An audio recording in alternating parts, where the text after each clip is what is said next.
Hello dear ones, this is Ouassima Issrae. I hope you are doing great. So I'm coming in to share with you a discovery, a thought I had after reading an article about why we collect things. And so among that theory of, tarot is serious. We are serious about our collection. Many of us, have different tarot and oracle decks and Lenormand and playing cards and runes and so much more. And I always wondered, why do we collect? Where does that motivation come from? I have already identified some, at least for me, building community. It helps me to strengthen knowledge. For example, I'm showing the bees. I'm with the bees at the moment. So there are so many motivations, right? But to put this in a research and listing them, I was kind of amazed. So I'm gonna share with you some of these and see which one resonates with you. So the article is written by Ruth Formanek and it's called "Why Would They Collect? Collectors Reveal Their Motivations." So she has she brought a new empirical data. Actually, she did 112 questionnaires and received 55 letters by collectors. These are different type of collections, right? So after just giving a brief explanation about Freud, Abraham's theory, and modern relational psychoanalytic approach, she dives into her own research, and this is what she finds. So the first category is collecting because there is a meaning related to the self. So what does that mean?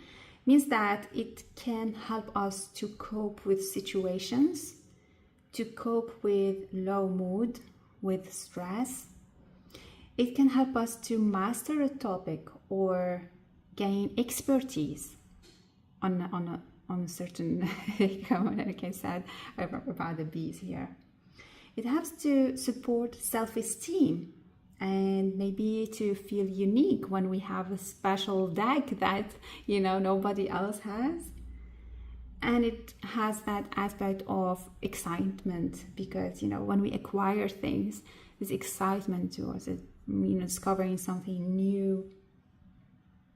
The second category is about meanings related to the other people, which means that what we collect is related to others.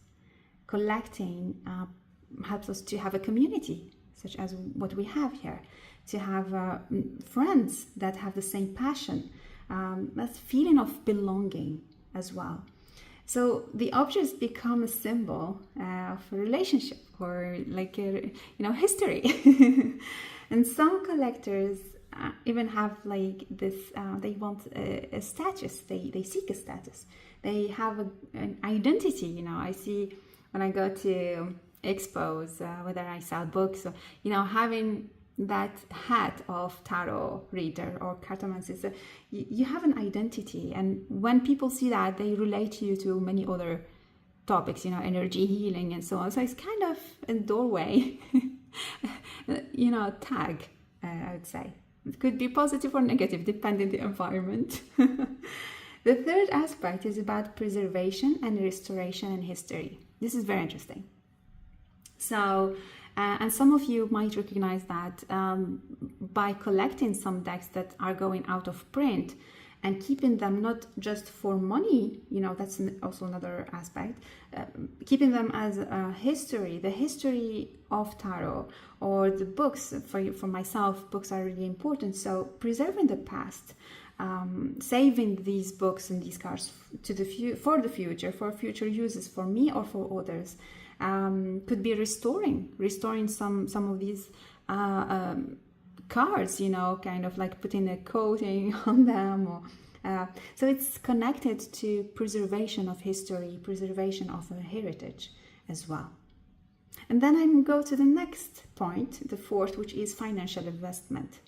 Many will collect some decks because of their value, because they are interested in kind of wealth accumulation, but not only, to keep it for the future, but at the same time enjoying it, having to have future returns and so on. I met rarely some of these people in the tarot world. And then the fifth one would be addiction.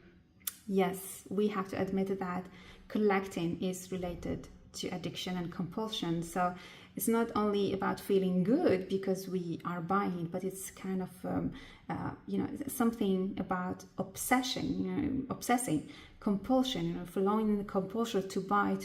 It's not just once, it's all the time, and there's an excitement related to that, but it's very difficult to regulate and to control and to balance, to put a limit to it. The research has pointed to some motives called miscellaneous. Hopefully I say it well in English. But these are related to motivations such as the fear of missing out,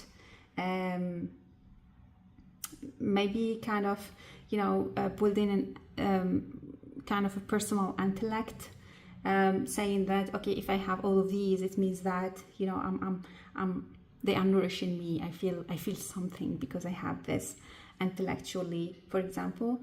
It could be some other impulses as well that she talks about. But what I really enjoy in this article is that there is no one motivation. There are many, and if we identify them within us, there are kind of like very obvious motivations of why we collect, and there are some mischievous, miscellaneous motivations, and those we need to be aware of. So I suggest a reading, and I might not complete it all for now because it might be personal for each one of us, but it would be, for example, what is my motivation in collecting cards, tarot or cartomancy or oracles? What is my hidden motivation in collecting them? Here you can have many cards as well, not just one. If it is a good, how can it be for myself? For example, serving others is important. So how can I bring this collection to serve the collective? If it's mischievous motivation, how can I heal it? And what is it saying about my needs? And maybe I would pick one card saying how to bring it all together. So yeah, hopefully you enjoyed this quick thought about why we collect, and I will be really happy to hear from you about your own motivations, and anything you would want to share about collecting in general. So yeah, wishing you a great day and much love.